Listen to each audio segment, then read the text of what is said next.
Welcome, everybody. Tuesday, March 26th. John Aravosis here at the Aravosis Report, coming to you live from Washington, D.C. There's my chat. I can see you. Yay. Hello, folks. Adjusting my lighting. I think lighting's pretty good. Lighting's pretty good today.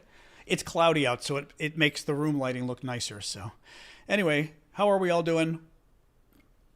I will get TikTok rolling here as we are speaking. Let me see 1 second here. Come on, TikTok. There we go. Live. Oops, hang on a sec. 1 second here. Oops. I always forget to set TikTok up before the show, and I really should. I know a lot of, look at all you subscribers. Actually, and some of those are also due to the generous gift, the gifters as well. The folks who have bought gift subscriptions on YouTube for everybody else, which was incredibly nice of you all. So thank you for that. We'll do that. So thank you all. All right, let me get live. There we go. So yes, thank you. It is nice to see everybody. Look, oh, so many subscribers. Look at you guys. Thank you so much. I appreciate it. Flip camera. Oops, wrong camera. Don't want to flip that camera. Mirror my video might be a little better. There we go. All right.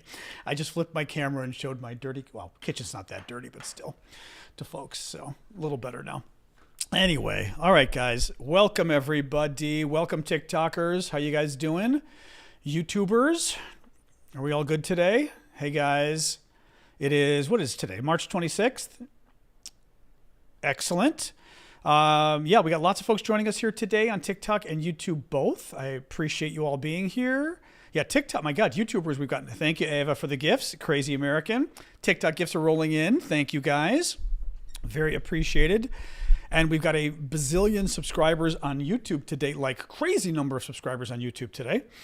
So, and hey, Chazak. Hey, Martin. Thank you, guys.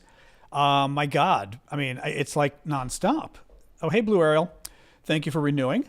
My God, Stacy, Brandy, the subscribers on YouTube today. Greg, Kirk, Bjorn, Greg, Anthony. Hey, Tiger Pup. Flying Medic, Susan, Chris, Sick, Greg, James, Jennifer, Blue Ariel. Who else we got? Mad Mike. Oh, and I see Richard and Vicky with gifts on TikTok, and Mark. God, who else do we got? Jennifer. Now I'm for Alethea. I remember Alethea, because remember I told you your name means truth in Greek. Greg, lots of Strange Brew, lots of folks. And Jens, hey Jens, good to see you. Hey guys, and the TikTokers are throwing the gifts at me. Lovely, thank you. Jenny, Jen, Leonardo, Courtney. Leonardo, what a cool name. I don't know if that's your fake name or your real name. If it's a real name, it's kind of cool. Anyway, hey Christian. Well, welcome guys. Thank you. I appreciate the support. You know, it means a lot to me because I do like to do the show. So it's nice to be able to have help paying the bills since I do this full time. So thank you. Thank you, Ryan and Adam. Oh, we got the bunny ears. Thank you, Blue Ariel. Yeah, they're having some kind of a promotion pre-Easter where the bunny ears in particular, I get extra credit somehow for the bunny ears. I think it means I get a little bit more from TikTok. I think it's a little confusing to me. So thank you, Christian. So the bunny ears are always a good choice. Hey, running. All right, guys. Thank you again, Chazak and Succeed. Oh my God, you guys are crazy. Thank you. Thank you. Hey, Sia.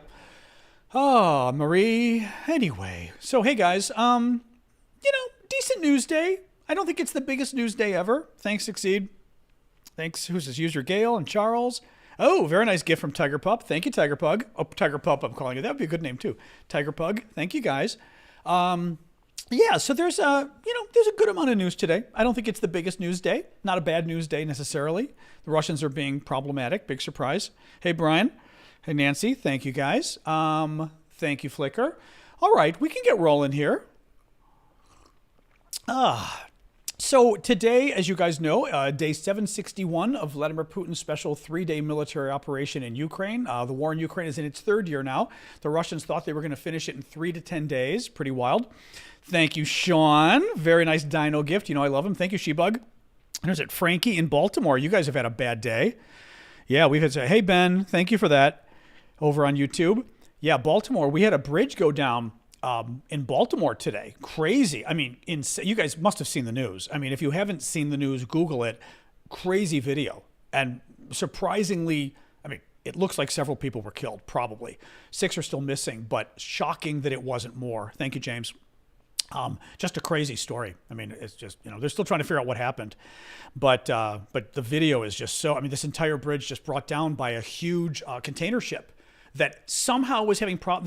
The good news is the container ship was having problems. So they called in, it was at night. Yep. They called in a Mayday, and they were able to, I guess, get the local police or whatever, so they knew to evacuate the bridge. So the police were able to get to the bridge and stop cars from going on. So by the time the bridge collapsed, got hit, there were only like some cars and trucks, I think, of the repair guys, some construction guys that were there.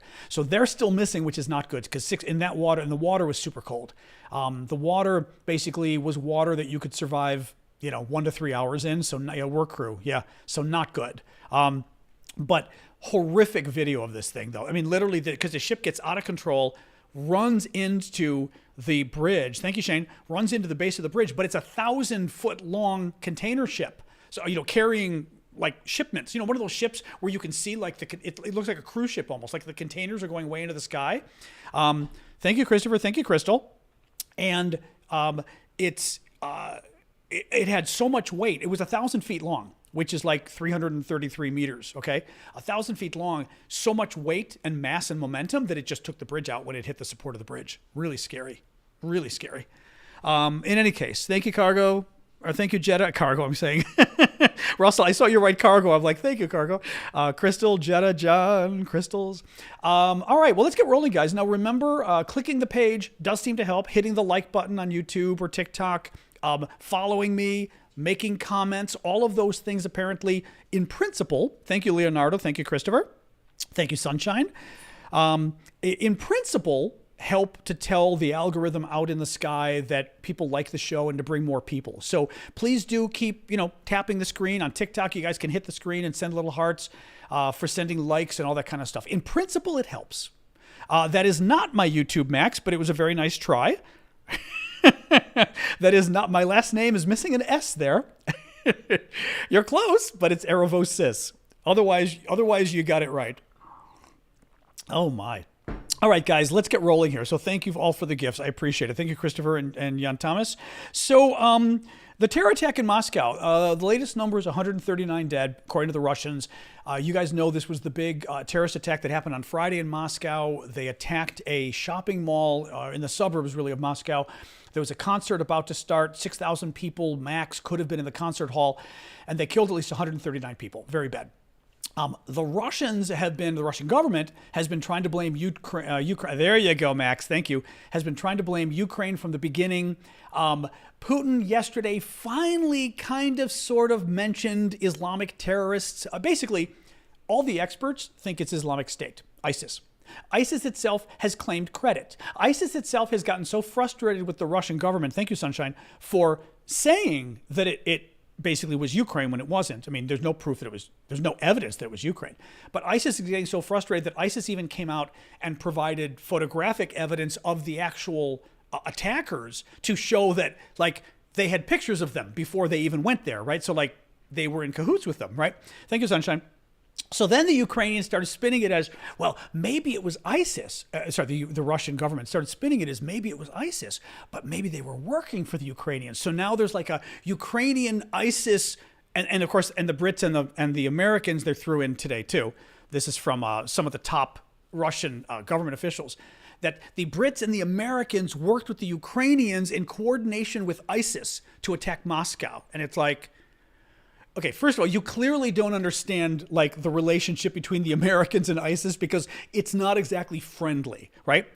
Trump did do a lot of damage to them. He didn't eliminate them entirely, but Trump did a lot of damage to ISIS. We are not their friends. In any case, so let me just give you a little bit of this. The head of the FSB. Oh, okay. So then one of the funny things that happened today was they got totally undercut by Belarus. Thank you, Pedro. Oh, sorry. Thank you, Relax and Sunshine. And Dawn, thank you guys for the gifts. Belarus, Lukashenko, the dictator in Belarus, totally undercut the Russians today. So the Russians have been trying like all weekend to kind of blame it on Ukraine, and claiming. Actually, listen to this from the FSB guy, the head of the FSB, which is the internal security folks, or they not even hard to explain. Kind of they're an offshoot of the KGB, basically. Thank you, Relax and Crystals and Michael Rogers. But what they were claiming, one of the things the Russians were claiming, is that these terrorists, they were Tajik or whatever, thank you, Sunshine, they tried to escape to Ukraine, and Ukraine had a prepared path ready for them, Putin claimed, right? That, open pathway. Well, the dictator of Belarus, Lukashenko, screwed everything up today by coming out and claiming that, oh, no, they weren't heading for Ukraine. They were heading for Belarus. And he, being the good ally that he is to Putin, stopped them at the border and was able to stop them from getting away by going into Belarus. In other words, they weren't going to Ukraine at all, which is the basis of the entire conspiracy theory that the Russian government concocted, saying that these guys were in cahoots with Ukraine and they were escaping to Ukraine. But I love that Lukashenko, who's a really bad dictator in his own right. I mean, Belarus, horrific dictatorship, and aligned with Russia like this, and basically Russia's consort in the war. Lukashenko has never declared war on Ukraine, but he's let Russia use Belarusian territory to attack Ukraine, etc. But I love that he was bragging, and basically by bragging undercut the entire case Putin was making and his government was making, trying to accuse Ukraine. Now, a little bit more here.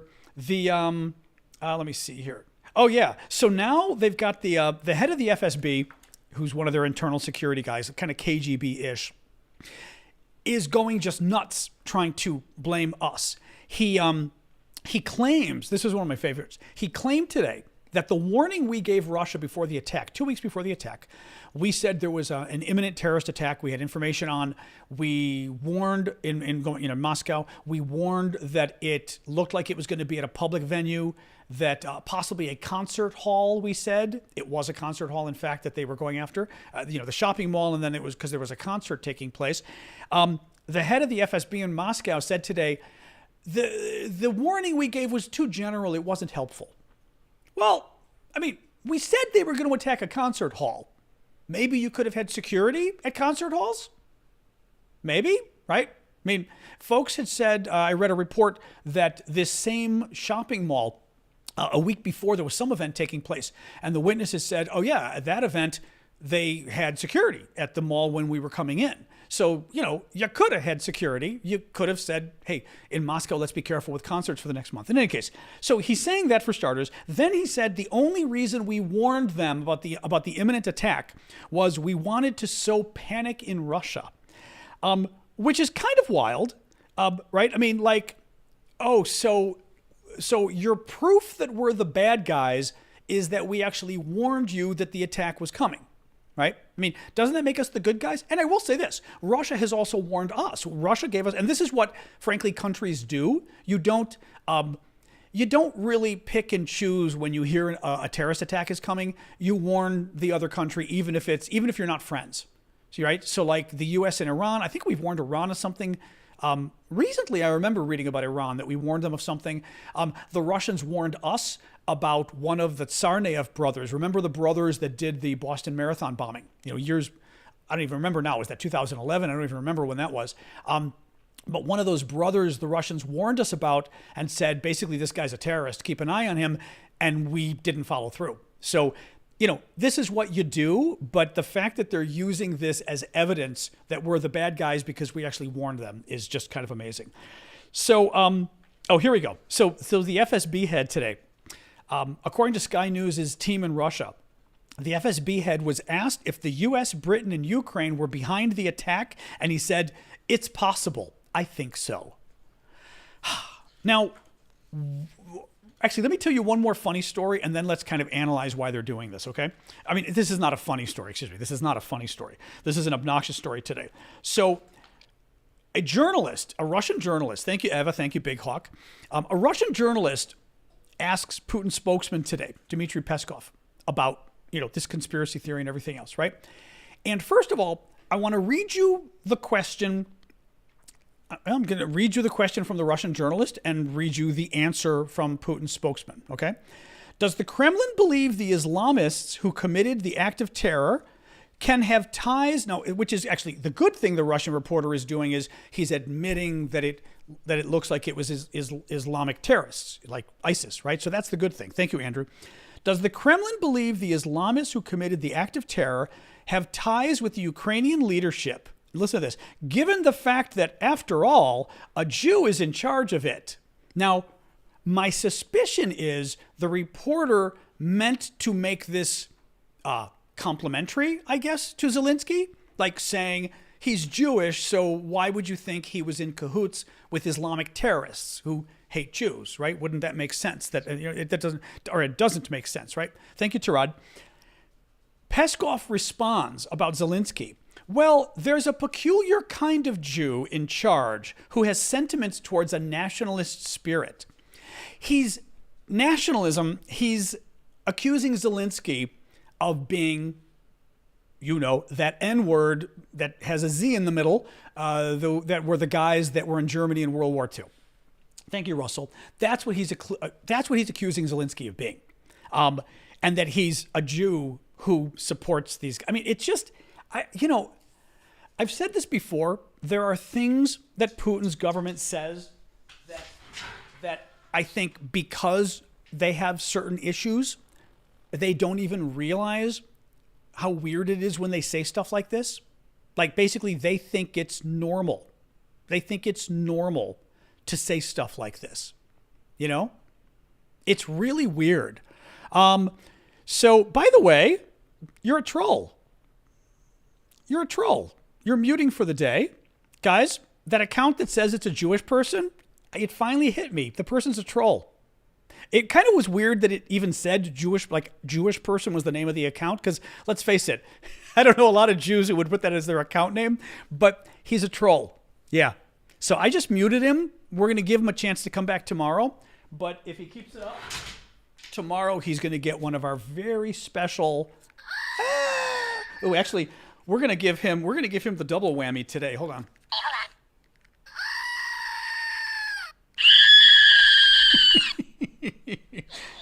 He gets the hedgehog today. He gets the hedgehog. I was wondering about that guy from the beginning. I was so wondering about that guy. Very interesting. Very interesting. All right, guys. In any case, oh yeah. So why blame the attack on the Americans and the Ukrainians and everything else? I think there's a lot of things going on here. Okay. One, Putin dropped the ball. He was warned, per se, right? Per se, if a big terrorist attack happens, is he a hamster? What is he? Is he a hamster? I don't know. Somebody's saying he's not a hedgehog, blah, blah. He's a battle hamster? Okay, he's a battle hamster. Okay. And my dog is, of course, outside eating sticks again. I swear to God. Hey! Oh, my God. It's like I don't feed her enough. She just had dinner, and she's literally eating. Thank you, Susan. I hope you're well. Sasha? I like to let her out just because she likes to roam and stuff on my balcony, but I swear to God, she's eating sticks again. Ugh, so help me God. Anyway, there's only so much you can do for the children. So why is Putin doing this? I think it's a number of things. He per se dropped the ball on the terrorist attack, or the terrorist attack wouldn't have happened. The fact that a terrorist attack happens in your country and kills a lot of people is evidence that your intelligence services didn't catch it, right? And same thing when it happens in our country. I mean, 9/11, right? It was clearly an intelligence failure. So that's the first problem. Second problem, he was warned 2 weeks ago, Putin was, by American and British intelligence. And to the point where we felt the need to then go public with our warnings because we were afraid of civilians basically getting hurt, of American civilians visiting there. That's a big failure. Thank you, Jeddah. That's a big failure for the Russians. It's a big failure for Putin. Some analysts I was reading today said, so put that in context. So A, big intelligence failure for Putin. B, what has Putin been saying the big threat is the last 2+ years? Not ISIS. He says the big threat is Ukraine. They have spent, so much of their money, so much of their military resources, the lives of hundreds of thousands of Russian troops, right, on defeating Ukraine that they call the enemy.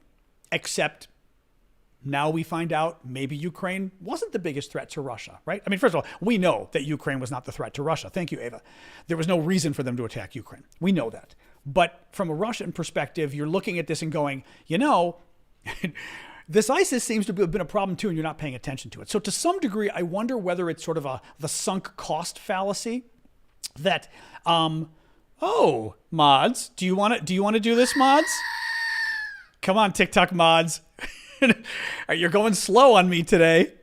I'll take him out. Are the mods here today, actually? I'm getting a feeling that we're not. Yeah, that one's going away. Hang on. Oops. Okay. So sunk cost fallacy is the idea that it's an economic term, which basically is, okay, hey, Ash, that's who I meant, yeah. The idea is, and thank you, Crystal, thank you, Genovi. Genovi, that's an interesting name, is the idea that, like, you've already spent so much money that now you're really invested in this problem. You've got to spend more. It's like a business fallacy.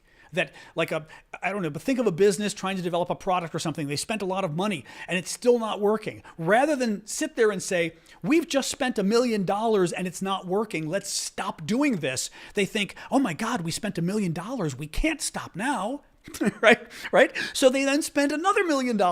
And I wonder to what degree they've been lying about this, for the last 2 years, that claiming Ukraine's the threat when Ukraine is not an existential threat to Russia.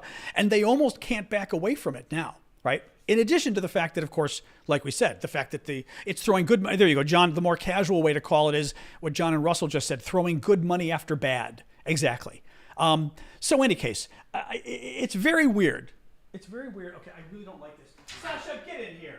Get in here. My God. Get in here. Come here. Come here. Oh God, now she's looking at me with horror in her face. Come on. Come on. I saw that. Get over here. Get in here. Oh, I mean, I even cleaned up the balcony today, but she found the one little pile of leaves and she's like literally going at it like dinner. Dinner, nom, nom, nom. Anyway, no, it's very weird. It's very weird. And I just, and trying to make it about America, honestly, I think part of this, well, okay, there's a couple things here. The war is also not going that well. I mean, guys, I'm worried about Ukraine. You're worried about Ukraine. The fact is the U.S. has cut off support for Ukraine, right? MAGA Republicans have the ones that cut it off. I mean, Biden wants to continue it, but they cut off support. And there's real concern about how things are going for Ukraine and whether Ukraine is going to win this, especially if U.S. support doesn't come back. I don't know anybody who thinks Ukraine's going to win this war if U.S. support doesn't come back. Thank you, to at. Oh, shoot. I was trying to think about it, with them blaming all of us. I wonder if part of this isn't like this effort to freak out Biden and everybody else, right? To just be like demonizing us and demonizing the Brits and saying, making these false claims that we're behind terrorist attacks, to try to make Biden, and I said this before, to make Biden think, wow, this is really scary. The Russians are just really out there and they're accusing us of terrorism. We better be careful because now they're it's almost like they're escalating by accusing us of escalating, right? Who knows what they're capable of now if they think we did terrorism, right? So I think, and we're dealing with Vladimir Putin, by the way, right? Who's former KGB, right? One of the top KGB guys, colonel. And I think he's playing us. I don't think there is anything Putin does that is not planned. Meaning, when the guy says something, and this is also in politics in general, good politicians know what they're doing. They know what they're saying. They don't say things sort of out of turn, right? I think Putin knows what he's doing. He knows how to play the game. And when he speaks, he is playing the game so that you can almost reverse engineer what he's saying. He's not accusing us because he really believes it. I don't think that's true at all. He's accusing us because he thinks it helps him at home. And he thinks it helps him abroad. And at home, it's because I think part of it is also, I know what I was going to say. Part of it is, I know what I was going with this, with the 2-year war thing. We're in the 3rd year of the war. Estimates are they've lost over 300,000 men injured and killed. But the killed could have been as many as 200,000 or more, according to U.S. experts. And that was quoted in the Washington Post like a long time ago, right? Like last summer even. Putin's worried about domestic support for this war. and you build domestic support by amplifying the enemy. He doesn't want a war with ISIS right now. I mean, he doesn't have a choice but to go after ISIS. I mean, what do you do, right? They killed your citizens. You got to stop them from doing it again. But that's not what he wants. He wants a war with, he's got a war with Ukraine. And he needs to amp up that war. All right, one more time. All right, I'm letting her go one more time. So help me God. But he wants to, he wants to basically prove to people why this war is worth it and showing that Ukraine's the enemy and America's the enemy. Anyway, all right, a little bit more here. This was a very scary article today. Thank you, Kara. Financial Times today reporting that Russia has started supplying oil directly to North Korea in violation of United Nations sanctions that were put in place because of North Korea's nuclear program. To read you a little bit more of this, at least 5 North Korean tankers traveled this month to collect oil products from Vostochny port in Russia's Far East, according to satellite images shared with the Financial Times by the Royal United Services Institute, a UK think tank. The shipments, which began on March 7th, are the first documented direct seaborne deliveries from Russia since the UN Security Council, with Moscow's approval, imposed a strict cap on oil transfers in 2017 in response to North Korea's nuclear weapons tests. According to a former co-coordinator of the UN panel that monitored these sanctions, thank you, Alex, these oil deliveries constitute a full frontal assault against the sanctions regime, which is now on the brink of collapse. This is what is so dangerous about what Putin is doing. And this is why I think you're seeing the European governments be so worried about him. And we've seen so many European officials come out and talk about the risk of war being in 3 to 5 years with the Russians. Is somehow, for some reason, this war has I'm not even sure what your word to use. Thank you, Joe. It's made the Russian government more willing to be an outlaw in terms of the way they run the war in Ukraine, in terms of the war crimes. The International Criminal Court has indicted Putin for war crimes, or put out an arrest warrant for him. And in terms of this, where they're literally violating United Nations sanctions on North Korea because of its nuclear program, sanctions that Russia helped put in place, that Russia voted for. And they're literally violating their own sanctions because they're so desperate. And I think, Tarad just said he's untouchable. And I think that's exactly right. He perceives himself as being untouchable. And it's, again, I do fault us to a degree too. I think we've done a lot, but I think we haven't done a lot. This would be an example. I'm watching for my dog again, where I've talked about, like, people say, whoa, what could we do? Well, one of the things we could have done is we could have said every time Putin breached a norm, right? Thank you, Bob. Say committed a war crime or something. We should have responded and said, you know what? Because you did this, we're going to respond by giving Ukraine better weapons and more weapons. Either more weapons of what they're already getting or the better. For example, what could you do? You could give the German cruise missiles, right? Thank you, Crystals. You could give German cruise missiles. That would be one thing. You could say, okay, you broke the norms. That's too bad. You're going to supply North Korea, which is horrific. And by the way, it's a quid pro quo because North Korea is giving weapons to Russia. Clearly, that's part of the deal here. Biden, the U.S. is still sending. Remember, there was like $300 million that we had available to send to Ukraine. That was like some extra money we found. And we're sending some more ATACMS missiles. But we're not sending the ATACMS missiles the Ukrainians need. We're sending the old ones that don't go as far. They need the longer range ones. But Biden's been afraid. Oh, that would be escalation. We don't want to do that. Well, we should escalate in response to their escalation. If they're going to and mind you, oil to North Korea is really scary. I mean, that is literally the scariest regime on the planet is North Korea. It is a Stalinist dictator. I mean, millions have reportedly died in that country of starvation, and the government doesn't care. I mean, it is the strictest dictatorship on the planet, and they've got nukes, which is even scarier, right? The fact that Putin would be giving them energy helps them. It helps their military. It helps everything. Very scary stuff. Thank you, FizzPop. In any case, but that's just me. If I were president, I would do something about it. This, and speaking of NATO being a little wimp, or of us being a little wimpy, listen to this. NATO is reportedly considering the option of shooting down Russian missiles if they stray too close to its borders. This according to Polish Deputy Defense Minister. That is kind of a wimpy statement. I mean, NATO is considering the option of shooting down Russian missiles that basically enter NATO airspace. It happened to the Poles once before. It happened again this weekend, or in the last couple days, that Russian cruise missile entered Polish airspace for about 1.5 miles or so, and then went back into Ukraine and blew stuff up. The Poles say they didn't take it down because they knew it wasn't going after anything in Poland, or they suspected it wasn't. Why are we letting Russian cruise missiles enter our territory at all, right? I mean, and why is it not NATO's response? Why is it not NATO's response? Oh, okay, mods, by the way, that person gets a ban. Oh no, but also let's give him, he said it never happened before. On December 29th, 2023, a Russian missile entered Polish airspace. So in fact, it did happen before. It happened only 3 months ago. So nice try, but you're wrong. Right, it's happened twice at this point.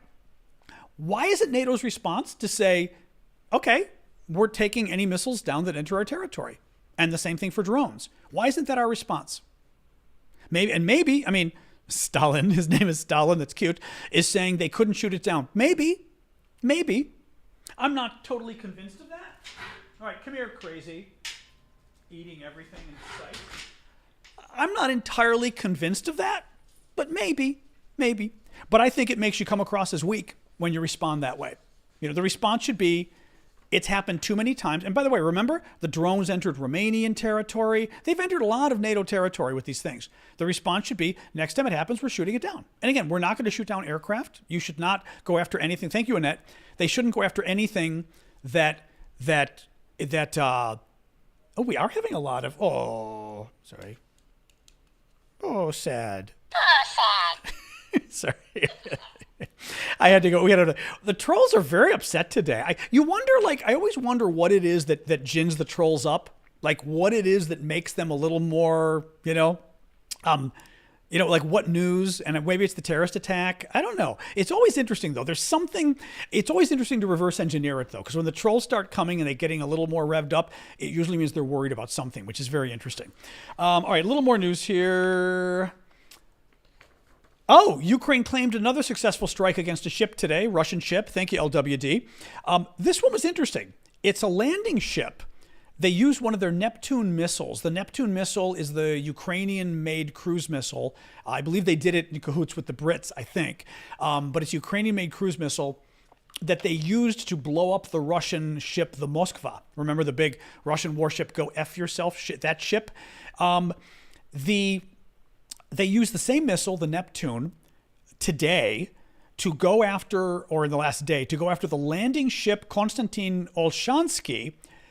What is interesting about that is this was a Ukrainian ship, the warship that was taken by the Russians back in 2014.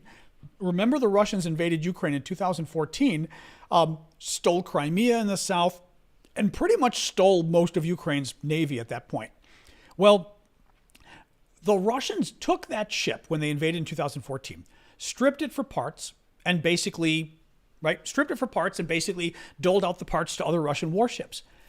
Ukraine has done such a good job going after Russian ships and taking so many of them out that the Russians had to put the warship back together because they're getting short of boats, basically of ships.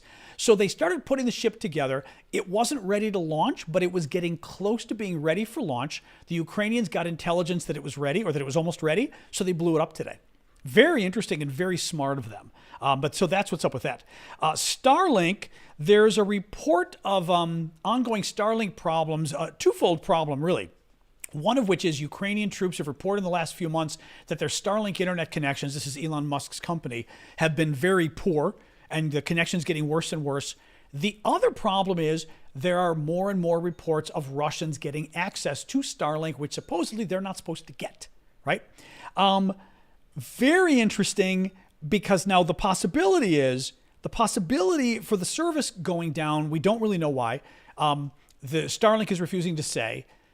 part of and this is kind of interesting. One of the theories is that Starlink could be working less well. Thank you, Super Hornet. And thank you, Robbie, for the rose. For the Ukrainians, because you're getting so many Russian troops now coming online. And you basically got too much competition for bandwidth, right? Like too many people in your neighborhood or in your house get online and your internet connection gets worse. It's the same thing they worry, is whether this is another indication of just how many, thank you, Marilyn, thank you, Dive Hard, whether this is an indication of how many Russian troops are getting online additionally. And they've also had evidence that there are more getting online. So again, very, very concerning. Two more really quick here. Thank you, Sunshine. France is going to supply 78 Caesar self-propelled artillery systems to Ukraine. That's in addition to the systems they've already supplied. And France also plans to supply Ukraine with 80,000 rounds of ammunition, up from the 30,000 it has delivered since the start of the war. That's great. And I think that's it. Yeah, that's it. That's it. And then I had a repeat of the ship that they already hit. But anyway, so good for the French. That's always good to hear. Anyway, that's it for the news today, guys. So let's do our Q&A and everything else. Not such a busy news day, like I said. But we can talk about any of these topics, take your guys' questions, and this is the part of the show that's for you guys. So it's up to you, all right? So feel free to take it and run with it. What should we talk about? How quickly will these promises of aid get there? Good question. I don't know. That's a very good question, right? How long will it take to get there? I mean, one of the concerns is especially with the artillery, right? I mean, how quick are the artillery shells going to get there? Supposedly in the next few weeks, some of them are arriving. Some, I mean, maybe, but, I'm a little worried some, I mean, they're trying. The Czech government is certainly trying. The Europeans have not ponied enough money yet to pay for the Ukrainian artillery. We know that. Initially, we thought there was enough money for the 800,000 initial shells. It's not. So it's of concern. I have no idea, GK. What are you talking about with Sudan? I'm not really up on it. I saw your question earlier, but I'm just not really up on it. And cool. I do like ABBA a lot. I love ABBA. The funny thing is when you go to Sweden, you hear ABBA everywhere. It was the funniest thing. I visited Sweden twice. Lovely country. Very expensive for an American, but lovely country. But it cracked me up because I'm in a bar, I'm hearing ABBA. I'm at a political event, I'm hearing ABBA. It was just, I love ABBA, but it's like an American stereotype of Sweden. You think, oh, are we going to hear ABBA everywhere? Yes, you will. So if you like ABBA, you're in for a treat. Well, we started at the top of the show, Hope, talking about what happened in Moscow. I mean, they had a terrorist attack, and it looks like it was ISIS. ISIS claimed credit. ISIS offered proof as well, right, that they did it. And Putin, I think, is kind of desperate to shift the blame to Ukraine. I mean, that's pretty much it. He's constantly trying to create the Ukrainian boogeyman, the Ukrainian bad guy, and the American and the British bad guy. And I don't know. It's a little weird though, because to some degree he could still, well, actually, you know what? I guess here's the thing. If you're Putin, having the terrorist attack gives you a chance to rally around the flag, right? So the fact that the terrorist attack happened gives the Russian government the chance to unify the people in a war cry, this kind of thing, right? That doesn't matter who did it, but the attack itself lets you rally the people. There's an added benefit. Thank you, Tiger. There is no added benefit if the attack happened from ISIS, right? I mean, A, he gets to rally the people because the attack happened, but B, he says, aha, and we determined it's ISIS. What does that get? That doesn't get him any added benefit that it's ISIS, right? If he's able to say, we think the attack is Ukraine and America and Britain, that's added benefit, because now you've demonized the enemy you're currently at war with, the Ukrainians, and their defenders, right? The US and Britain. You're able to demonize them more, turn your own people against them. You're able to create, by the way, conspiracy theories.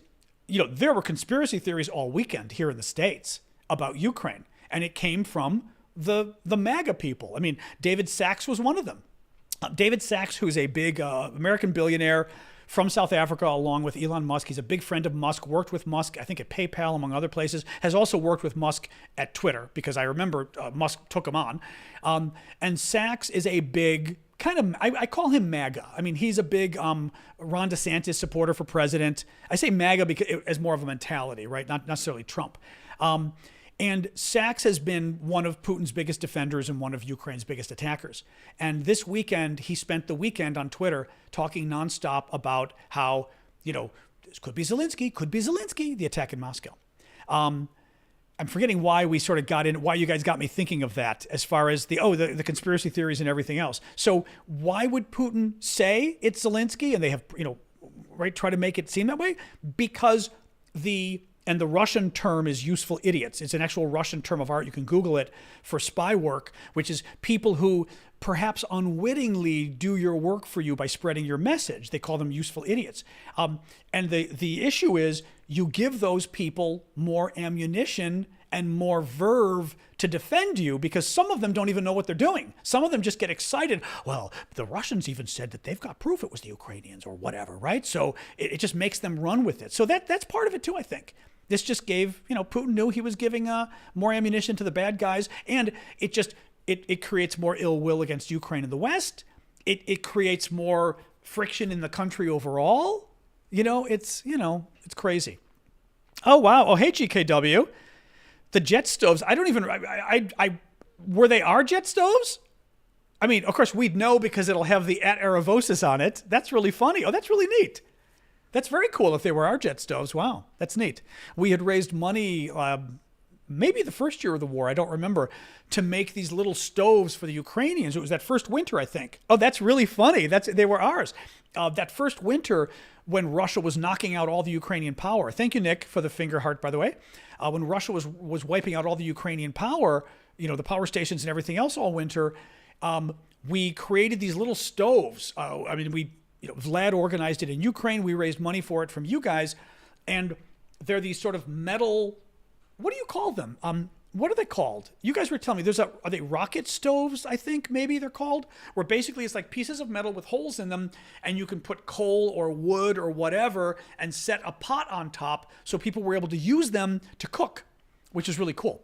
So anyway, thank you, Nick. You're going crazy today. I appreciate it. Thank you for all the gifts. Camping stoves. I think they're called rocket stoves. Yeah, like James just said. I think so. Thank you, Nick, again. So very cool. Yeah. Oh, that's really neat. But one of the things we did was, so we'd know they were our stoves, they imprinted my Twitter handle and my TikTok handle @Aravosis on the actual stove, so we knew they were ours. So that's funny. Vlad is still in Kharkiv. He's going to be there probably for a week or two. So he's not home yet. No. Thank you, Tom. Susan used to buy Sasha food instead of sticks. I mean, she just had dinner. She's on this, lately she's on this roll with water. The sticks I don't like because because she gets sick. She's had intestinal problems before, and I don't want anything to upset that. So that's why I get upset about the sticks, because she got like deathly ill years ago. Now it's been maybe 7 years, but it was very bad at the time. And I'm just like a little nervous about that. I don't want anything to, sorry, let me adjust this again really quick here. Oops. All right. Hang on. There we go. I'm adjusting my lighting a bit so it's not as bad. Vlad is a very good friend. Somebody was just asking, Codeine Ken. Vlad is a good friend of mine in Ukraine who has been coordinating a lot of our fundraising. We've been doing a lot of fundraising for Ukrainians, a lot of humanitarian aid, helping the military too, but a lot of humanitarian aid. And Vlad is our friend in Ukraine who's been coordinating all of that with us. So he's our contact. So Vlad, for example, helped us coordinate the fundraiser to make these stoves and then distribute them to people in need. He's helped us raise money for a children's hospice, for charities to provide meals to people in the subways that are hiding from the bombs coming down, camouflage nets for the military. I mean, you name it. So, yeah, Vlad's a good guy. She may, Drake. I just bought her some vitamins too. That was my thought too. Thank you, Nick. Yeah, sort of the whole thing of dogs when they eat stuff like that, it's almost making you think they're having a deficiency and they're trying to make up for it. But I literally just got her some vitamins maybe a month and a half, 2 months ago. So, Doug, so kind of a weird thing. Supposedly, the Ukrainian customs said we can't export the rocket stoves. What, Deb, was it you? I'm trying to remember. One of you wanted one of the stoves and was going to buy it. And we were like, as a contribution, we said, sure.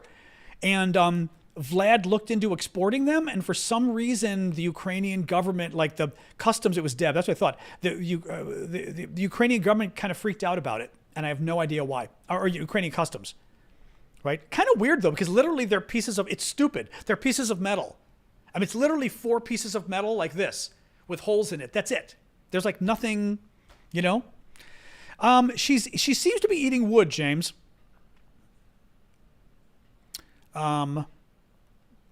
Which is weird, and this is a relatively new thing, you know. So, because she doesn't usually eat sticks, but on my balcony she does, which is driving me nuts. My dog, that is. Anyway, so what else, guys? What else? And please do keep the gifts coming. Thank you, Nick. You've been ridiculously generous today. I appreciate it. Remember, I do this full time. That's why I sort of harp on the gift thing.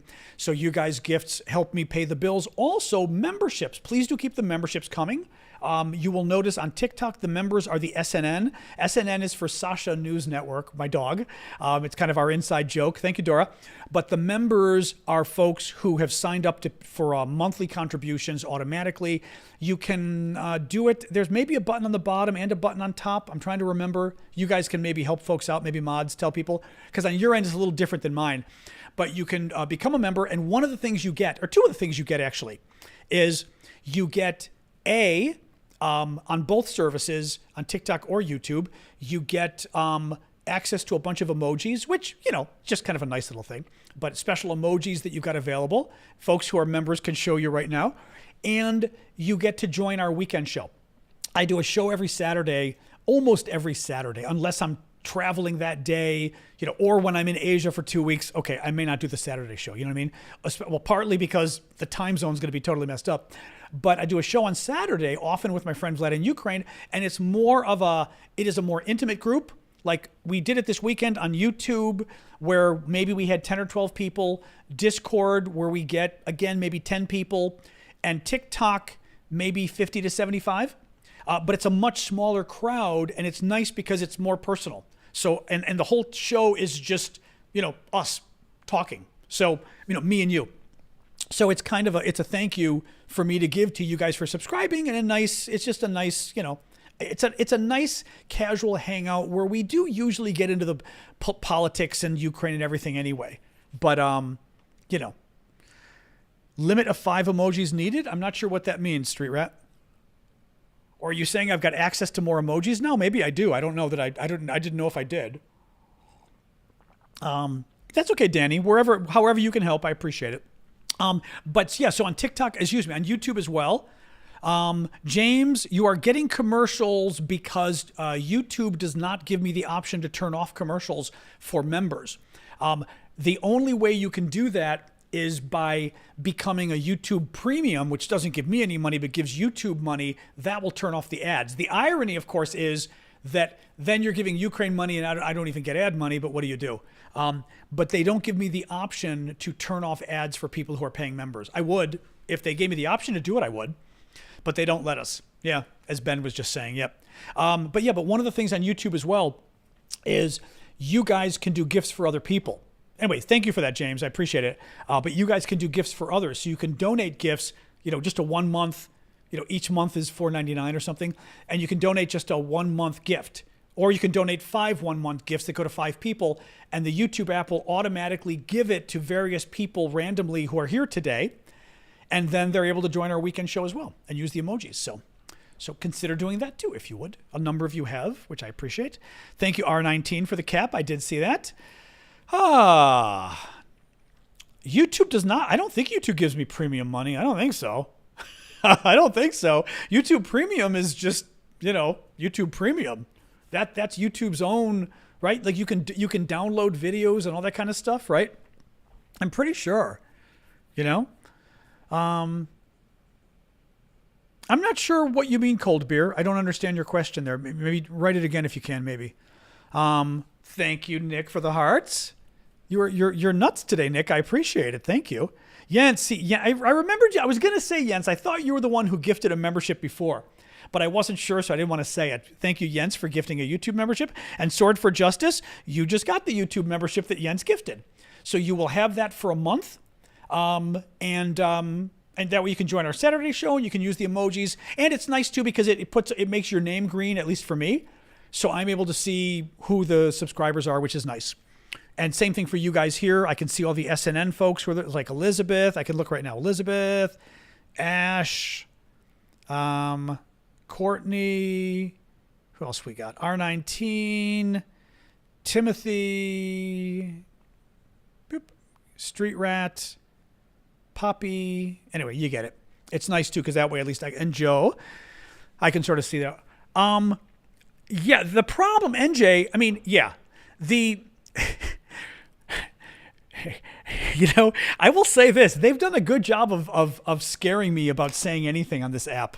I mean, not you, them, TikTok. You know, it's sad. They've got me like afraid to say anything. And nowadays, frankly, TikTok takes a lot of the money. They take a lot of the money, unfortunately. I upped the subscription price because TikTok's was cheaper than the other services, and TikTok takes a lot of the money. In retrospect, thinking about it, I probably shouldn't have even upped it because the $1 doesn't matter. I mean, they're taking so much of it, it almost doesn't matter. So I'm kind of, I can't roll it back. I wish I could because honestly, now thinking about it, I'm like, I shouldn't have even upped the price by $1 on TikTok. But I did because they take so much of the money and it was cheaper than the other services that I was trying to get it more in line. But I probably shouldn't have because I'm a little afraid it's going to cut people off. And meaning people will say no more because it's getting expensive. So I probably shouldn't have done it. But yeah, they take a lot. YouTube does not. YouTube takes half the money that TikTok does, which is sad for TikTok. But no, because I love TikTok. I like these lives. But, you know, there was a protest in Hungary today. I'm not so up on the details, Prince. I do know, it's funny, I just read an article, and Susan, thank you for gifting the membership, and Mama Knows Best. You got the membership Susan just gifted you, so give Susan, you'd give Susan a quick thanks, if you would. They absolutely have, James. They absolutely have. Yeah. It's too bad. It's very sad. Yeah. Anyway, what else we got, guys? Yeah, no, Pedro, the Ukrainians have been doing very well at hitting Russian shipping. Very well. Yeah. They need to do more, obviously, but they've been, in London, check out the ABBA experience, 3D. That almost sounds a little too kitschy. Although I guess can you be too kitschy to be ABBA? I mean, too kitschy? Can ABBA be too kitschy? I don't know. Right? Not entirely, Bob. That's not actually the case, Bob. That 30% simply means that's a 30% you pay. Oh, I'm sorry. Bob is correct. Bob is correct about one thing.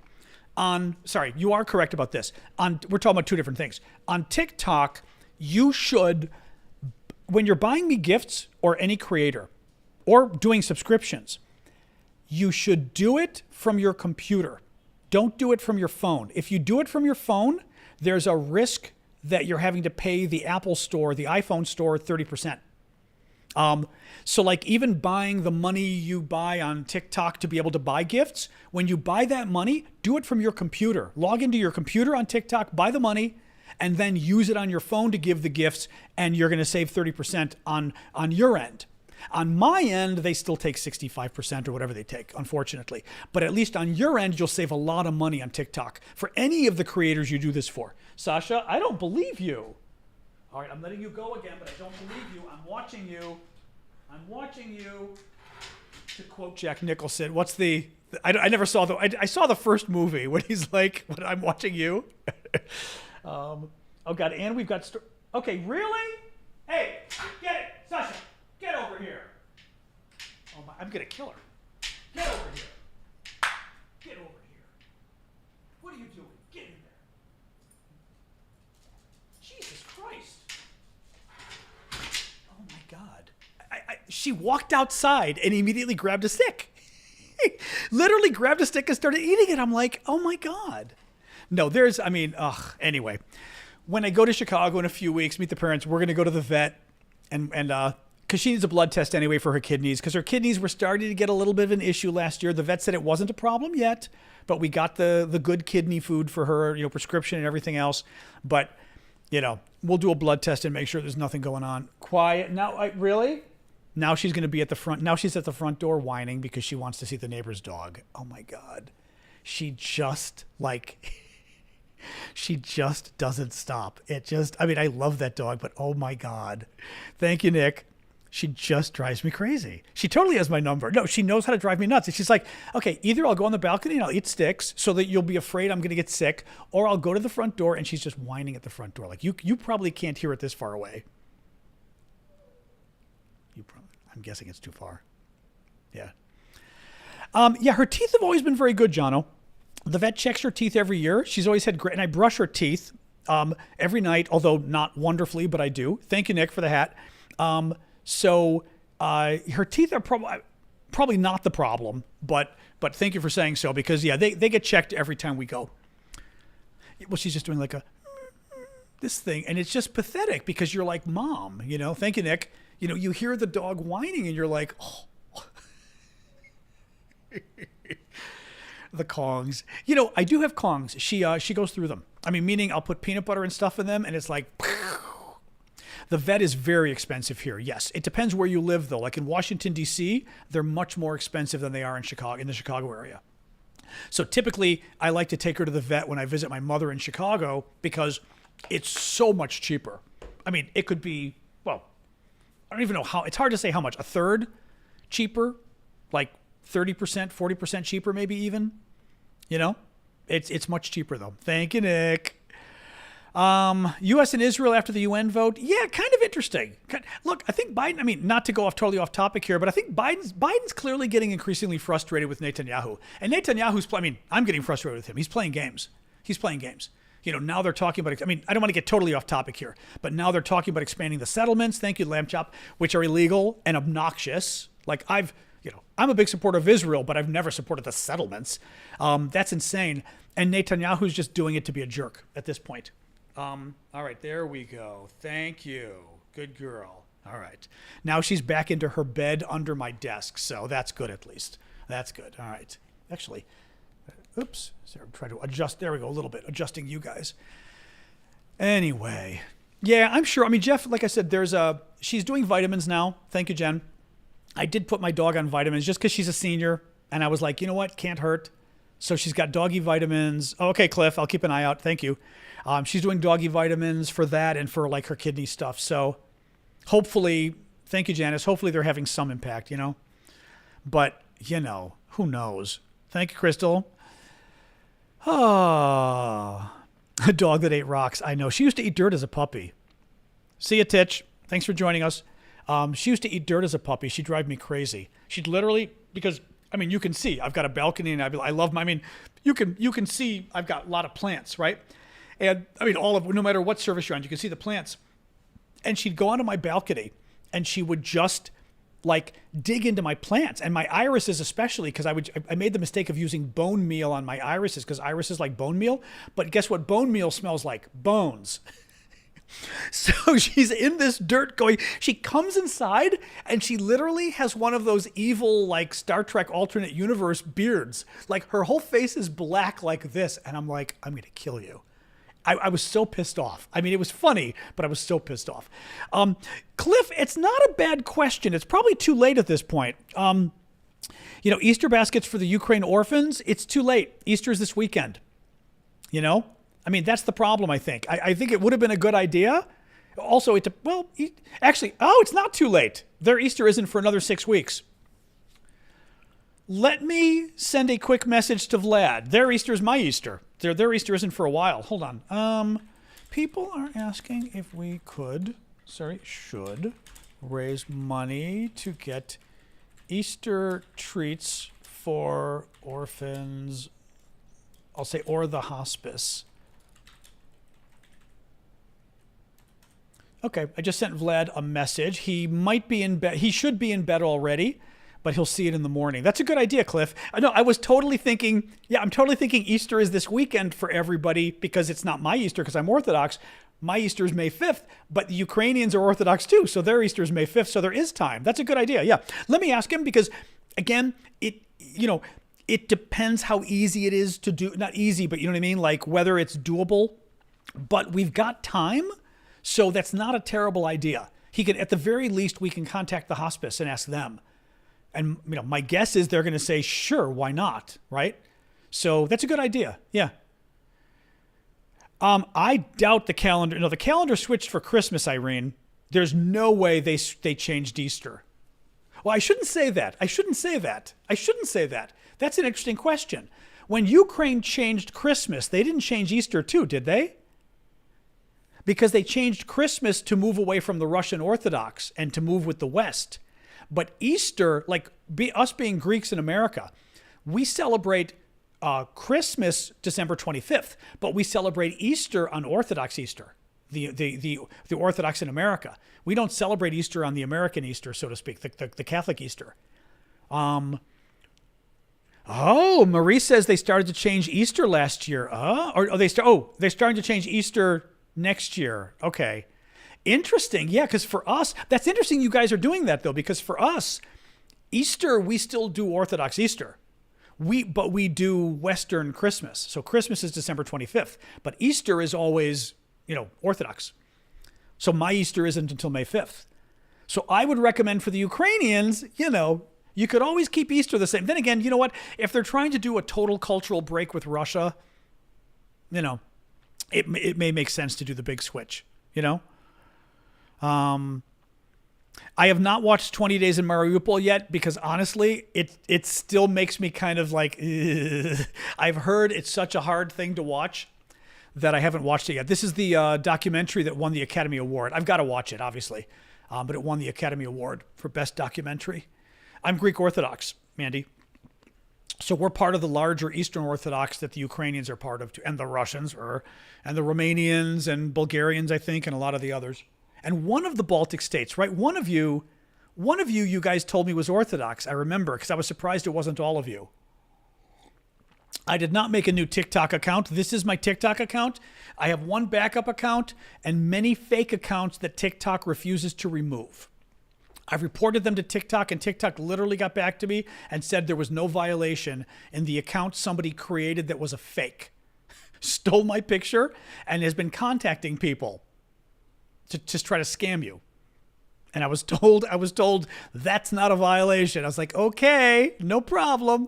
Yeah, so be careful with that, MJ. What I mean is because bad people may contact you. So yeah, no. Just this account and my backup. That's it.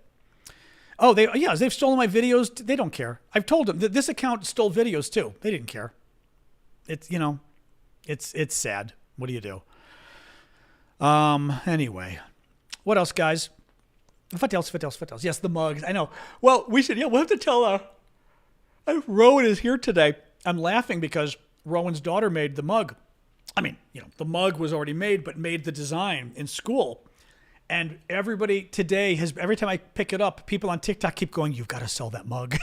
I mean, Ethan, in terms of predicting when the war will end, this war could end in 10 years. I mean, that's the problem. I mean, think about it. The Russian invasion of Afghanistan, 10 years. U.S. and Iraq, 20 years. U.S. and Afghanistan, 20 years. Right? Vietnam, even longer, Vietnam, depending how you count it, right? Was it 15 years, maybe, depending how you count it? I mean, these wars are never short. And Ukraine isn't going to give up. This could go on for a long time, So, no, there's, having said that, if we screw Ukraine and don't help them, in 2 to 3 years, something really bad could happen maybe. And then the question becomes whether the French get involved, and all of that, I haven't heard anything about Putin's health recently. I mean, there were always rumors about Putin's health, but I've always been a little suspicious of them. I'm not convinced they're real, I mean, they're rumors. I've also heard from people here in town who in the spy business, who actually, I will say this, the people in town I know, some of them actually buy into the rumors of Putin's health. They do think he's sick. One of them I was talking to said they think that he'd used steroids for a chest infection, possibly COVID, and the steroids made him much more swollen. The steroids I forget if they could affect the voice or some other things they affect. So who knows, right? There's also, I think the issue was, I'm trying to remember some other issue too they mentioned, And there's talk about Putin having a body double. I mean, I don't know. I don't know. He's certainly kind of paranoid. I think he is paranoid about safety, which he should be because he's a dictator. I mean, that's kind of happens. And yeah, the rumor was cancer. I think he's 70 or something, isn't he? Alexa, how old is Vladimir Putin? Vladimir Putin is 71 years old. 71. Yeah, there you go.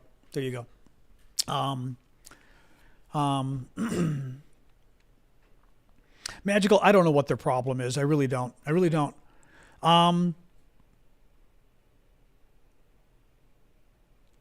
I mean, Ethan, the problem is Ethan's talking about a land settlement. It's not a land settlement. That's the problem. The Russians invaded and they stole part of Ukraine. They stole Crimea in the south. Now they invaded and they stole a big chunk of the east. Russia controls 17% of Ukraine right now. Any land settlement is simply going to be Ukraine saying, now we're giving up more of our states. It would be like, if you're American or if you're European or whatever, you literally giving up chunks of your country to a bad guy who invaded. That's a very difficult thing to do. You know what I mean? I mean, politically it's very difficult, let alone, whether it's wise to do. So that's the problem is, sure, Ukraine, and by the way, here's the other problem. Ukraine could try to settle with Russia by giving them land and saying, oh, we'll give you all of that land if you stop attacking. Not that Ukraine wants to, but if you stop attacking us. You know what Russia's going to do? In 5 years, they'll be back to take more land. They'll simply take advantage of the 5 to 8 year that the war ends to build their military up again, build up their tanks, build everything up again, their cruise missiles, and drones and artillery, and they'll attack again and take the rest. That's what they did in 2014. They invaded in 2014. Things calmed down. I mean, there was little skirmishes in the east, but things calmed down. They waited 8 years and they invaded again. So that's the concern and that's the only reason I say like a land settlement.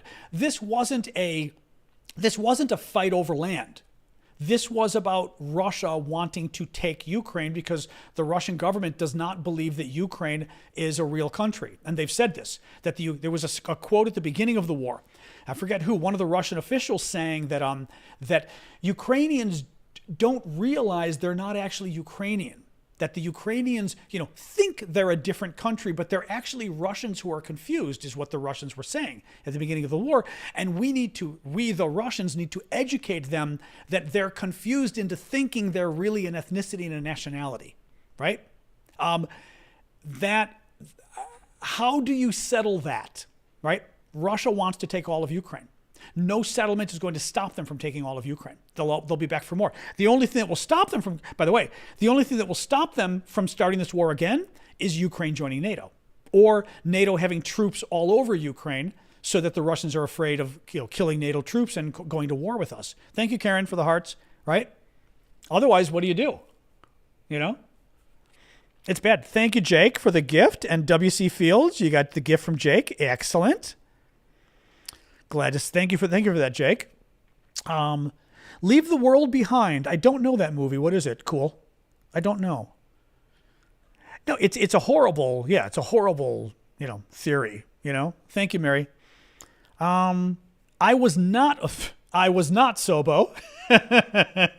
Were you old enough to be drafted to Vietnam? I was not. I was alive though. I was alive, but I was still way too young at that point during Vietnam. I was old enough to finally worry about it. I was years away, but I remember when we were kids, we were worried about being drafted, even though we were kids, like we were 8 and 10 years old, but we were worried about it, Oh, thank you, Christopher. It's like Vietnam. I was not old enough to go to Vietnam. No, no. Hello there. How many European languages do you speak? Just checking. Someone's being cocky. An American being an expert on Europe is hilarious. I speak 5 European languages. How many do you speak? Just checking. You look like you're from one of the former, where are you?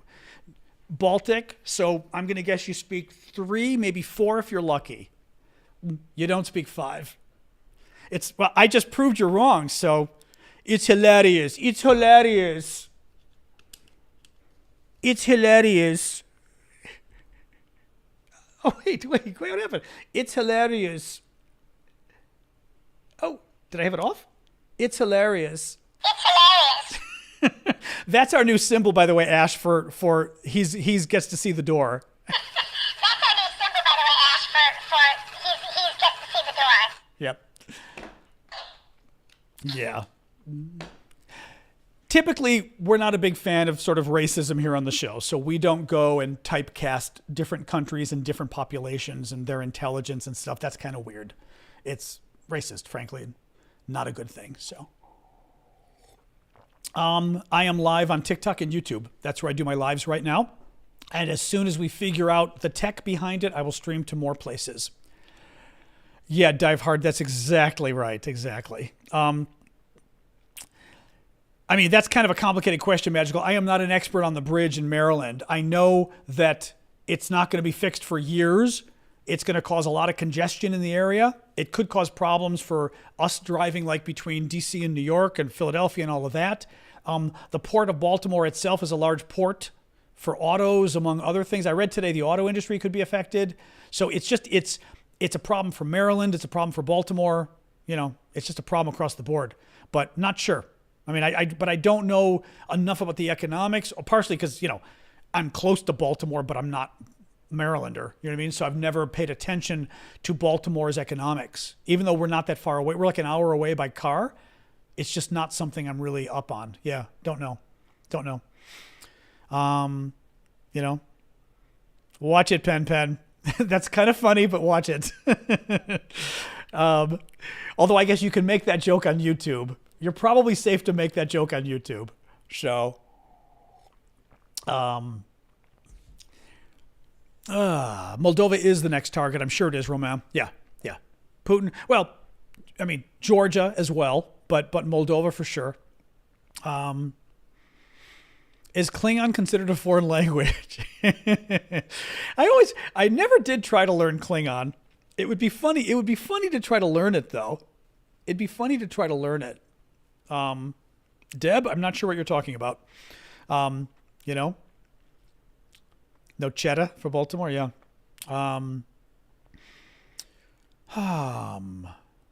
Yeah. I mean, the thing is, the bridge, it's all interconnected, you know?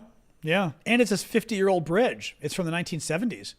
Nick, I've tried to learn Ukrainian. It's too hard for me because I studied Russian for a year. And every time I tried to study Ukrainian, I got completely confused with Russian. It would be easier for me to just study Russian than Ukrainian. So I have boned up a bit on my Russian because it's just easier.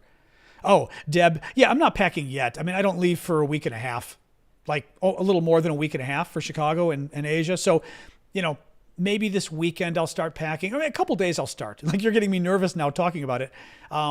But I have started a list. I started a list of just a few things, like don't forget my swimsuit, don't forget my passport, you know, obvious things to not forget to bring to Asia. The Shatner film in Esperanto, I do not know it. That's hilarious, David. No, I don't know it. No, I'm going to Singapore and Indonesia. I'm passing through Taiwan. I don't speak any Swedish other than I can tell you to go to hell in Swedish. That's about it. At least I learned this in high school, but it's something like dra åt helvete. That's all I remember.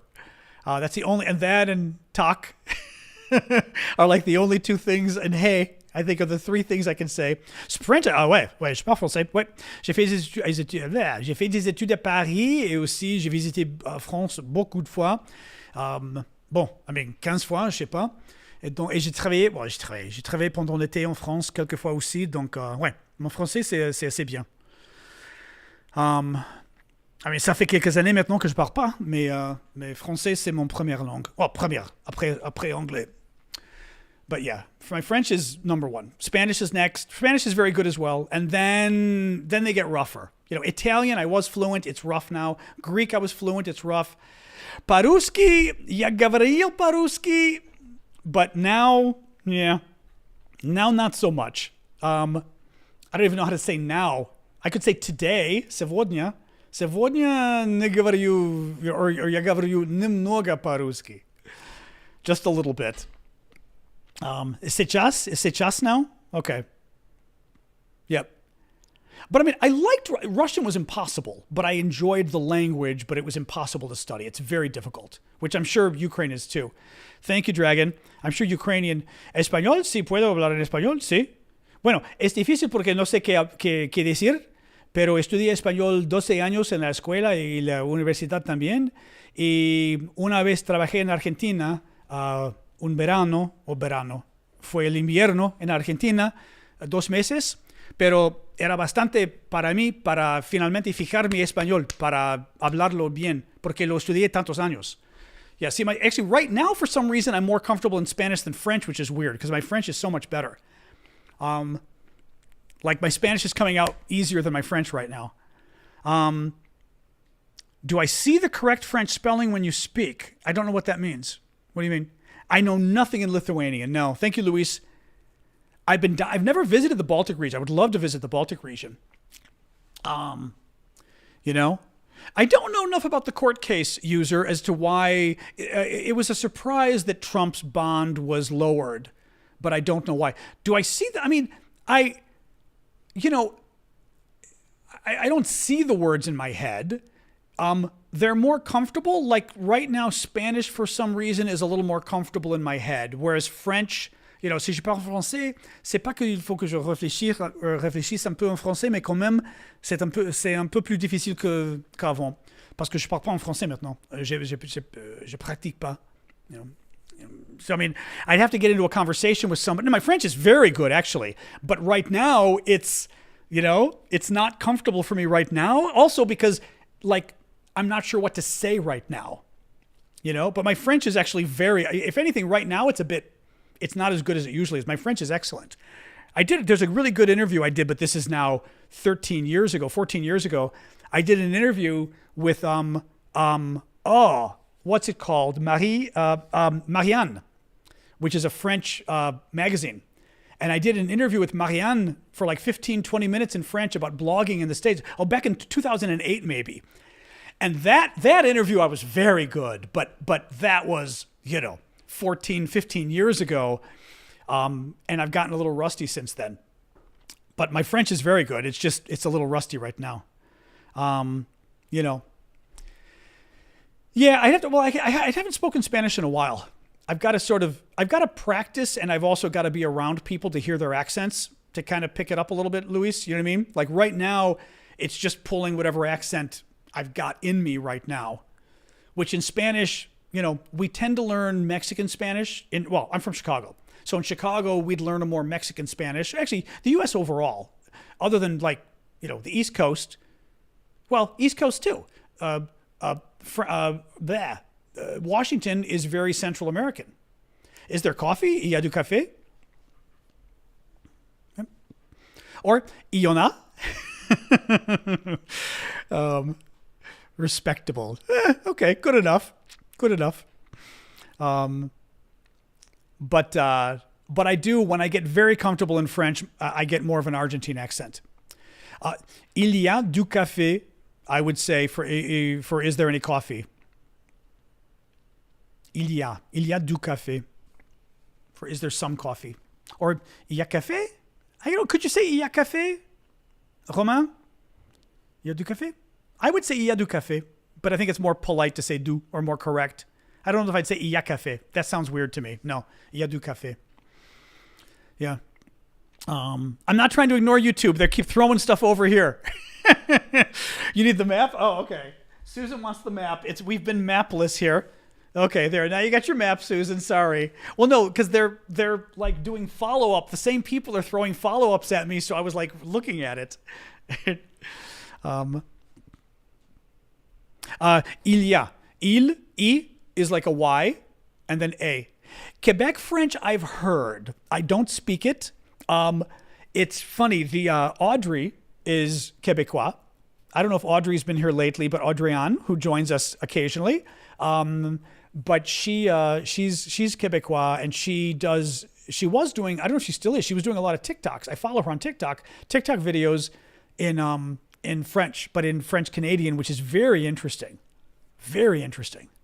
God, what got me interested in foreign policy, Paul? I mean, being Greek, I think. Like, my family's Greek. My mom immigrated and all my grandparents immigrated. So I grew up, and Americans are very conscious of their ethnicity. So I grew up very conscious of being Greek American. That's something that a lot of Americans are very proud of, our background, our ethnic background.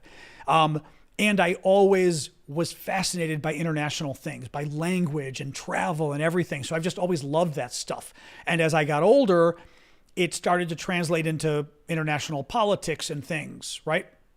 Foreign policy and everything else. So that's how it sort of translated into foreign policy. But I've always, since I was a kid, was into, international stuff and studied languages. I mean, by the time in college, okay, I'm going to brag again. My senior year of college, my fourth year, I was studying 4 languages. I was studying Spanish, French, Italian, and Greek at the same time. I had all 4 classes my senior year, and I did well in them. And ironically, not confusing, even though you'd think it would be.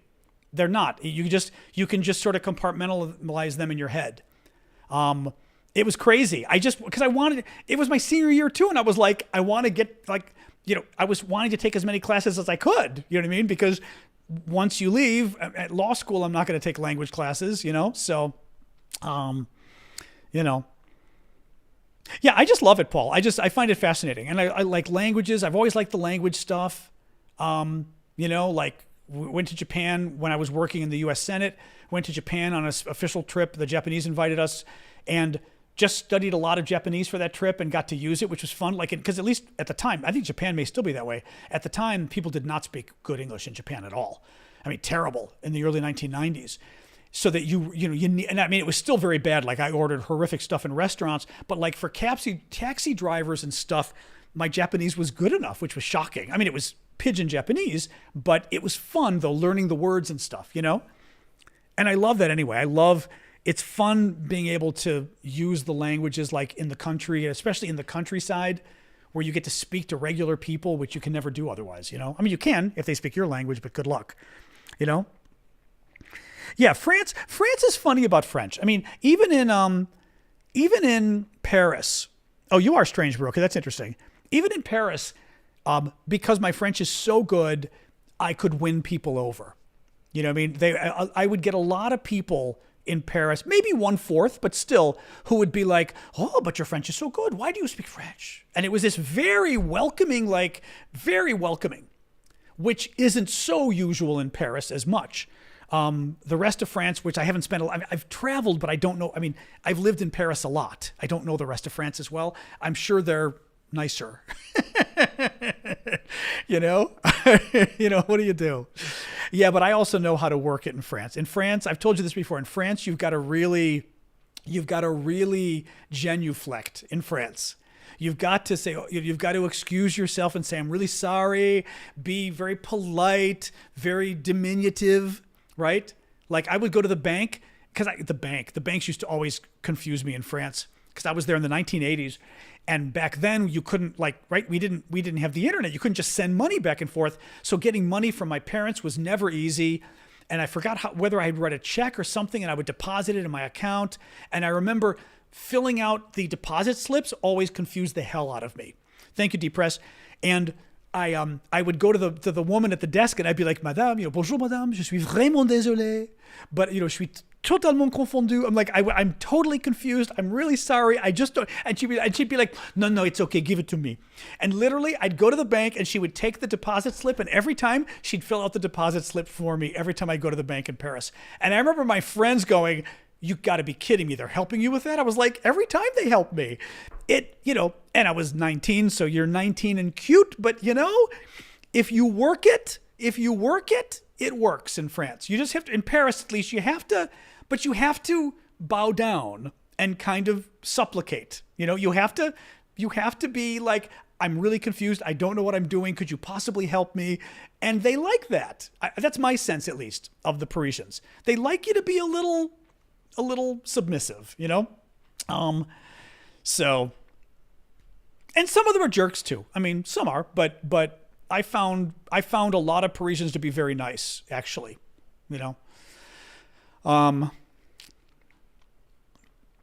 16 in a bikini and they were still horrible to you? I'm surprised about that. You know, everybody's blunt and frank. That's interesting. Yeah. No, I mean, France is funny. You know, I should not even France. Paris is funny, but I mean, it's probably like New York. Like New York, people say is rude. I found New Yorkers to be very nice, actually. I mean, in the workplace, I didn't like the workplace in New York. I think New York is a horrifically cutthroat workplace. Horrific. I did not like, I mean, at the United Nations, but even doing consulting, I hated it. But people on the street are very nice in New York, actually. I found them super helpful, super friendly, everything about it. Very, very surprising in a way, you know? Lived in Germany for 10 years and even on the border between Germany and France. Oh, that's interesting. And that looks like Gaelic or something, I'm going to guess. John S. Is it? Or somebody's Gaelic. Is it Irish? Is it Scottish? What is that? I'm going to guess it's one of them. Welsh? Okay, there you go. I was going to say, it looks like it's one of them in that area. It's Welsh? Okay. Yeah. Interesting. Okay. What else, guys? What else? I don't know what that is, disgruntled. The Lewis model of culture question. I don't know what that is. What is that? Oh, excuse me, I'm going to yawn a little bit here.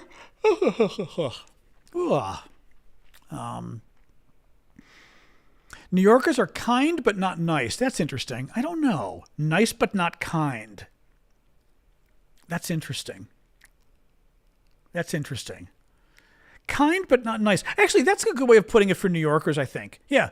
I found New Yorkers to be, you know, maybe a little blunt, a little, hey, tough guy, whatever, but genuine. So I think I would call that kind. Genuine, and they were nice people, you know? But I'm from Chicago and we're similar, and I think there's a little bit of a similarity with New Yorkers and Chicagoans, and that, not like I said, the workplace, I didn't like them at all. I thought they were obnoxious in the workplace. But on the street, day-to-day life, I found New Yorkers to be very friendly, ironically, you know? And they'll chat with you. Like you chat with people, like I do that in DC. New Yorkers do too. Like you chat with people on the street. You just kind of make jokes and with strangers, and you just do stuff like that at the store. DC doesn't do that as much. Washington, DC finds it a little strange. Hey, Nordic, how are you? From Norway? Hello, Norway. Little late tonight, I'm guessing, for you. Actually, the time should be changing again for the rest of you this weekend, I'm guessing. Is it?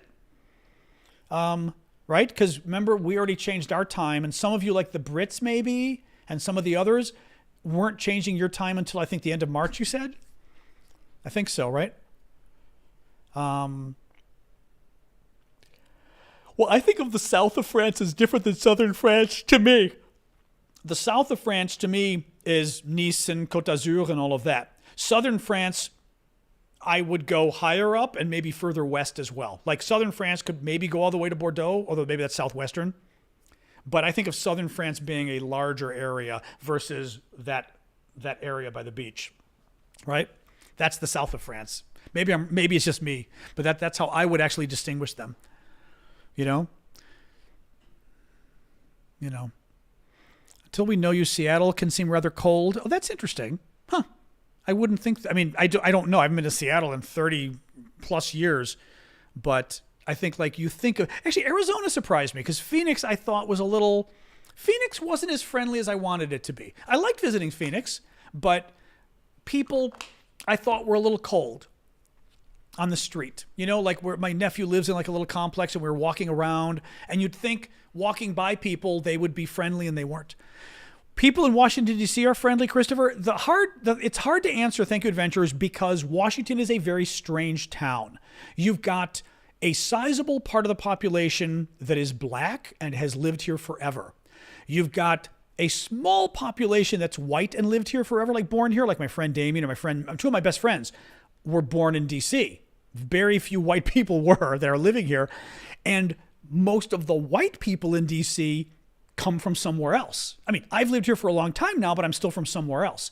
So you get this very weird mix of DC. So asking, are people nice? Generally speaking, people are not nice in DC. No, I say that like on the street, they're not friendly. What I find, which is weird, and I don't know why, it's me. African-American men are very nice to me on the street. And it's interesting in DC. But there is a culture, and it's a Southern thing clearly, because it's not a Northern thing where I'm from. There is a culture of nodding and saying hello that exists in the African-American community in DC that does not exist in like other communities in DC. That's for sure. And I've learned over the years of living here that I will always kind of nod, especially if it's an older man, because the older men are like, grandfather or father, much more, much almost formal in a way. There's a formality, but they're nice. It's a Southern politeness. It probably is, but people will nod. I've learned this, like I do. I'll nod, say hi. They say hi, or they'll say hi to me first. And my friends have even noticed it because they're like, everybody say hi to you. And I'm like, it tends to be an African-American thing. White men do not say hi to me on the street. White women do not say hi to me on the street. Latinos, when I walk my dog, Latinos are actually quite friendly to me walking the dog around. So like I will meet a lot of Latino kids. But it's partially, I think, because you've got some very discreet communities in DC. Like Latinos, a lot of them are recent immigrants. So that's its own unique community that probably hasn't changed as much in, over the decades. Right? Your culture changes, but when you're a new immigrant, anyway. So it's kind of hard to say, but DC overall, and again, I'd probably say the white people, are not very friendly in public. No, I don't think so. And that's always bothered me because Chicagoans were very friendly in public. Meaning, like you joke about stuff, you're at the store, something funny happens or whatever, or somebody, if you heard, like at the store, and you heard somebody saying like, I'm not sure which of these to pick. And you'd say, if you don't mind me saying so, that's really good. And they'd be like, oh, thank you so much. You've tried, oh yeah, I've tried it. In DC, when you do that, sometimes you get a look. Like, I don't even do that. Like, sometimes I would do it, but not often in DC. It's weird here. It's considered a little like invading your space. Whereas in New York or Chicago, you absolutely would just butt in and go, oh yeah, I've tried that. It's great. Try it. And I'll do it here. I'll tell people, I'll be like, that's really good. Try it. But that's a Chicago thing, clearly. Wilson says, regarding Latinos in Colombia, it's rude not to say hello in an elevator. Almost exactly the opposite of most of the U.S. Yeah, we would not say hello in an elevator. That's very funny. Even living in the same building, like my condominium, my apartment building I live in, you try to acknowledge people a little bit in the elevator, I guess, but it's still not quite. Well, that's not true. I guess we sort of say hi because we're in the same building, but it's still a little, yeah. That's interesting. The Colombians are that much, yeah. But again, different cultures too. DC is horrific to live in. I mean, it's an expensive town. Yes. Mine is not $1 million. I wish mine was $1 million. It's not, unfortunately, because I would love to have that kind of money, but it was very expensive to buy. I remember looking to buy places and my mom and my sister were like, why are you looking at such a small apartment? Like I was looking at 700 square feet and I was like, because that's all I can afford.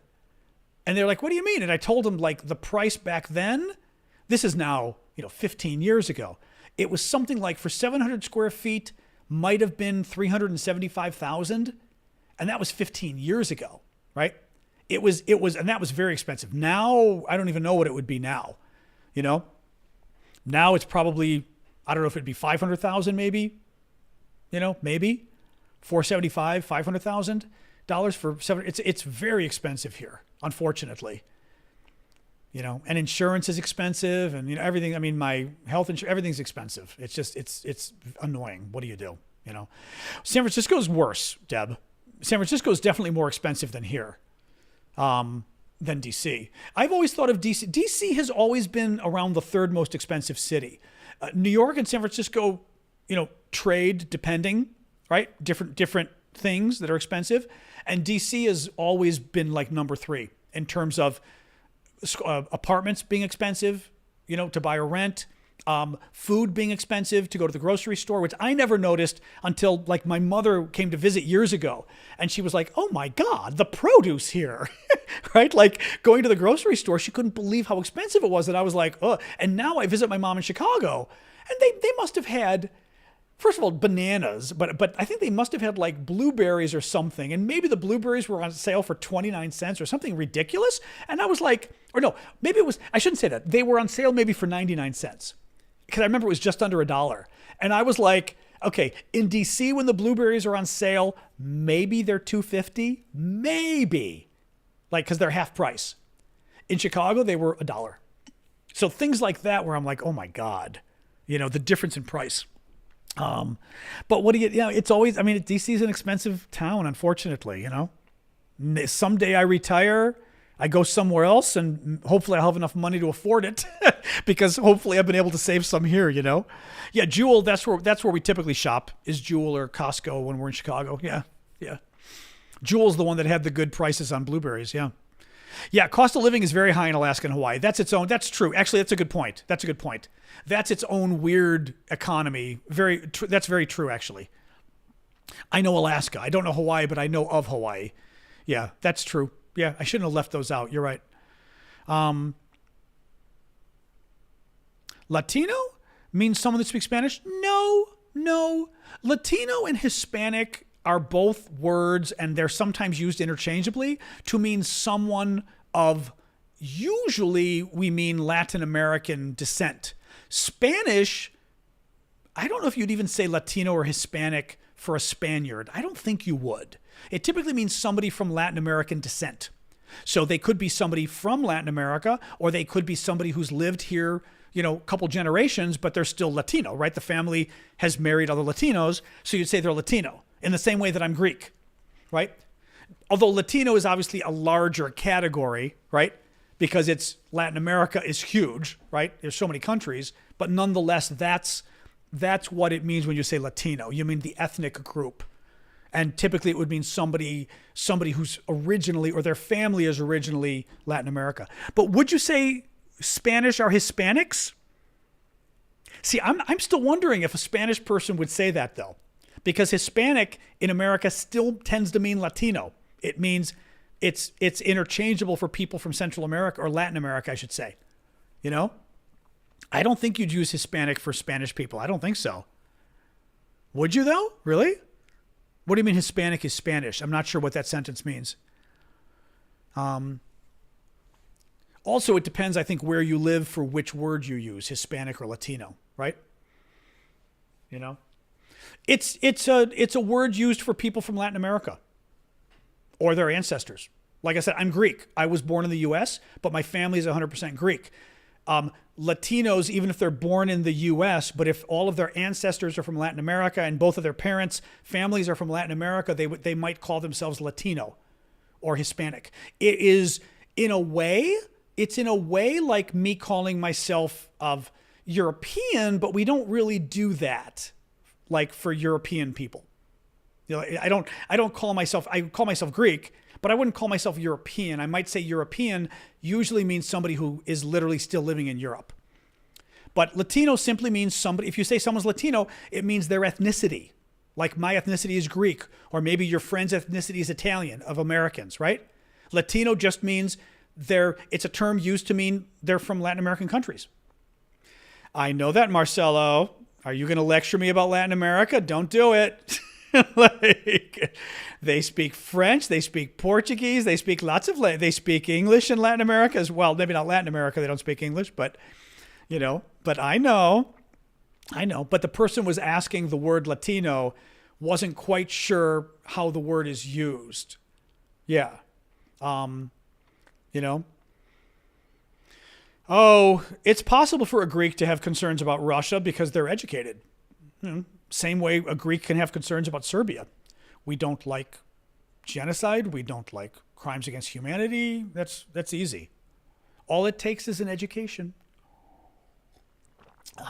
And a heart. I would say both.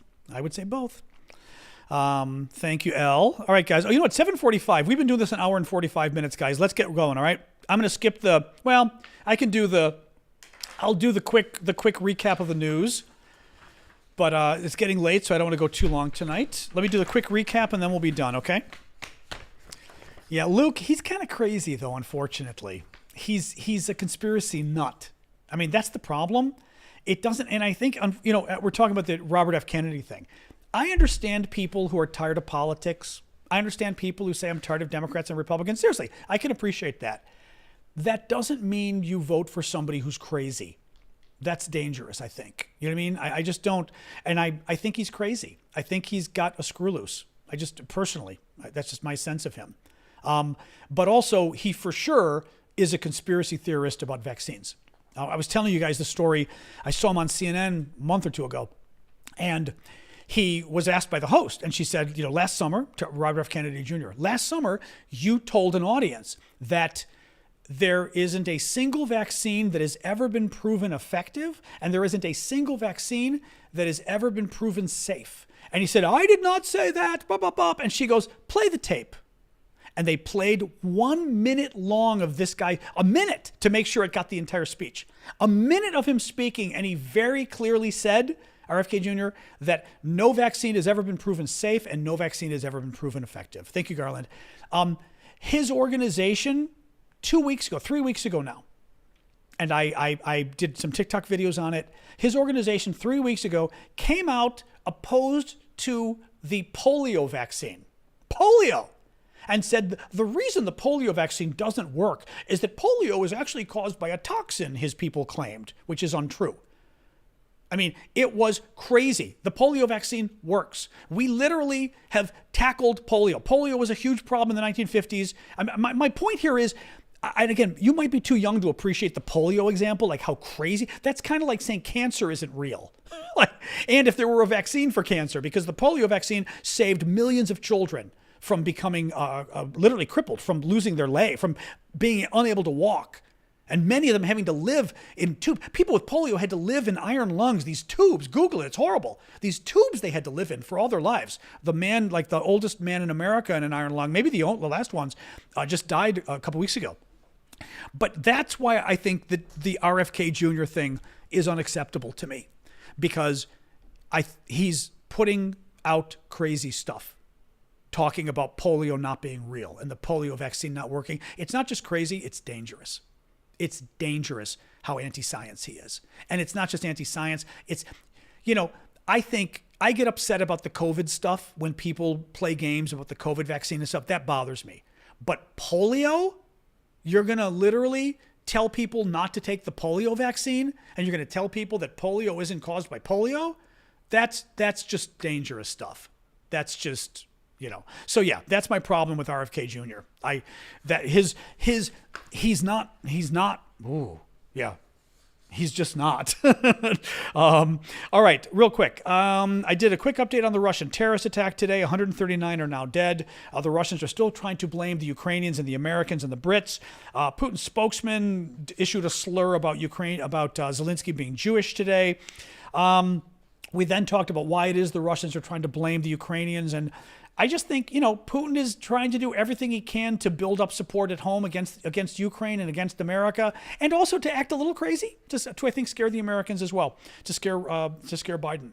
Financial Times had a story about Russia starting to supply oil directly to North Korea in violation of United Nations sanctions.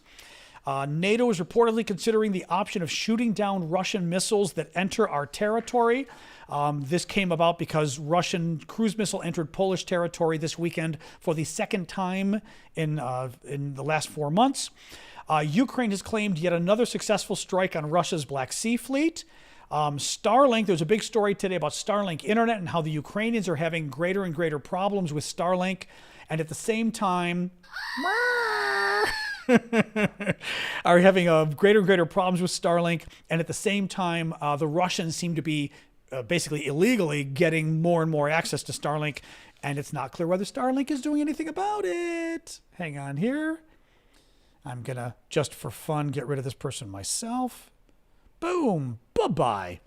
A little bit more. I don't have too much more. Oh, France. France is going to supply Ukraine with 78 self-propelled artillery systems and also with 80,000 rounds of ammunition. Very important for the French and for the Ukrainians. And finally, that was it. And that was the final story. Yeah. That was the final story. All right, guys. That is it. I am going to say goodnight. Yep. John is saying about my dad had polio as a baby. Symptoms came back in his 70s and 80s. Oh, that's crazy. We were lucky he made it until 83. Wow. Yeah, my friend Damien's mom had polio and I think had to learn to walk again. She was in a wheelchair, could walk, but then I think once she became a senior, I think she lost the ability to walk again. That's funny you say that because I'm pretty sure Damien had said that. No, a lot of people know people that have had polio. It's not funny. When I say not funny, I mean, it's serious stuff that you'd have somebody running for president and to have the organization he built that's an anti-vaccine organization claim that the polio vaccine doesn't work.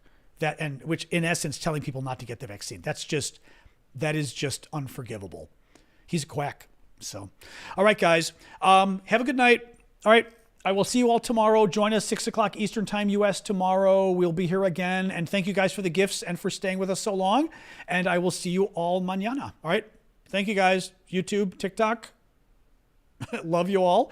We got to 150. I should have pushed it. I kept forgetting to sort of push it during the show. That's still pretty good.